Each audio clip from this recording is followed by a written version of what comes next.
الحمدللہ والصلاة والسلام علی رسول اللہ وعلی آلہ وصحبہ ومن والاه۔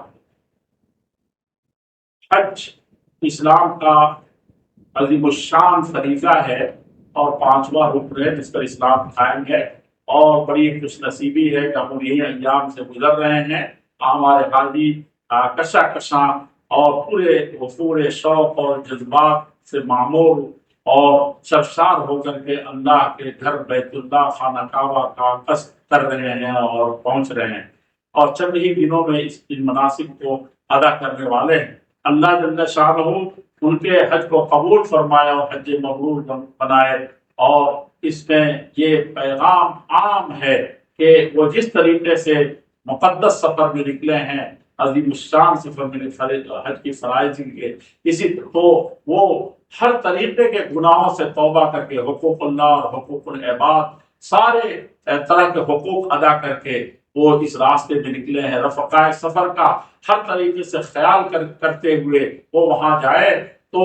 عظمتوں والے مقام کے سامنے جائے جب ان کا دل رو رہا ہو، اور یہ کہ کعبے میں پڑی جب پہلی نظر کیا چیز ہے دنیا بھول گئے، تو حقیقت تو وہی جذبہ کار فرما ہو، لیکن دیکھنے میں یہ آتا ہے کہ لوگ سیلفی لے رہے ہیں اور اتنے بڑے گناہ کا ارتکاب ہو رہا ہے جس میں شریعت کو بہت سختی سے منع ہے۔ اسی طریقے سے ریاکاری بہت ساری چیزوں میں داخل ہوتی ہے، طواف میں، یادگار بنانے میں، وہاں رہائش میں، اور مختلف طرح کی سواری میں، اور بہت ساری چیزوں میں۔ تو احرام کی مخالفات ہو، یا یہ کہ سفر کی مخالفتیں ہوں، یا یہ کہ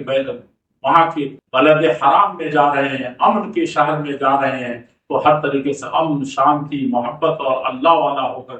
کے لوٹنے کی کوشش کریں، اور ساتھیوں کا خیال رکھیں، اور خاص طور پر حج پرمٹ جو بہت ضروری ہے، حج کی تصریح، اس کے بغیر بلا حج کے ویزے کے، بلا حج کے اجازت کے کسی بھی طریقے سے اس میں جانا جائز نہیں ہے۔ اولیاء اور امور کی بات ماننا، اور اپنے لاکھ بھائیوں کو جو آتے ہیں ان کو تکلیف پہنچانا، خود اپنے آپ کو ہلاکت میں ڈالنا۔ کہ گزشتہ سال سننے میں آیا کہ کچھ حاجی ہمارے صحراؤں میں بھٹک گئے، چوری چھپے جا رہے تھے، جنگلوں سے بھاگ رہے تھے، صحراؤں میں بھٹک کر کے وہ اپنی جان گنوا بیٹھے۔ خبر تو اس طرح کی بھی آئی، اور پریشانیوں سے بہت سے لوگ طائب ہوئے ہیں، ان کے گھر والے طائب ہوئے ہیں۔ اسی طریقے سے یہ پیغام عام ہونا چاہیے کہ امن، شانتی اور انسانیت اور شاعر کے تقدس کے لیے اور تعظیم کے لیے جا رہے ہیں، تو ہم پورے طور پر حج کے سارے ارکان کو صحیح طریقے سے برتیں، اور وہاں سے رجع یوم ولدتہ امہ، اس طریقے سے حاجی لوٹتا ہے جس دن پیدا ہوا تھا، نہ حقوق العباد اس کے اوپر ہوتا ہے، نہ حقوق اللہ ہوتا ہے، اور ہر طرح کے گناہوں سے پاک ہوتا ہے، اس طریقے سے لوٹتا ہے۔ تو اسی طریقے سے وہ معصوم ہو کر کے اور امن و شانتی کا پیغام لے کر کے، محبت و بھائی چارے اور ایک اللہ والا ہو کر کے، خالص اللہ والا زندگی گزارنے والا اپنے وطن عزیز کو لوٹے۔ اللہ رب العزت جلال آپ کے حج کو قبول فرمائے۔ بہت بہت مبارک۔